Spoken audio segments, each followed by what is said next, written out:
যারা লাইনে দাঁড়িয়েছেন একটু দেখে নেবেন লাইনটি যেন সিঙ্গেল লাইন হয়, সিঙ্গেল লাইন হয় যেন দেখে নেবেন, কারণ ওখান থেকে এক এক করে দোকানও হবে।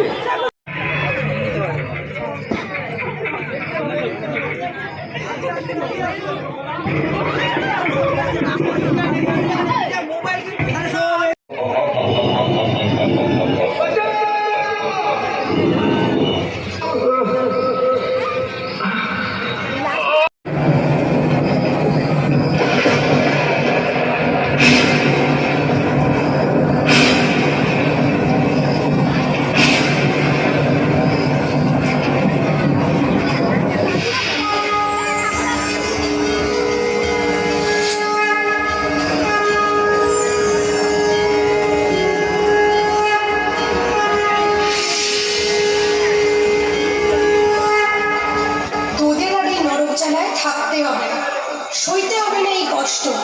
আজ থেকে তোরা এই নরক জ্বালা থেকে সম্পূর্ণ মুক্ত।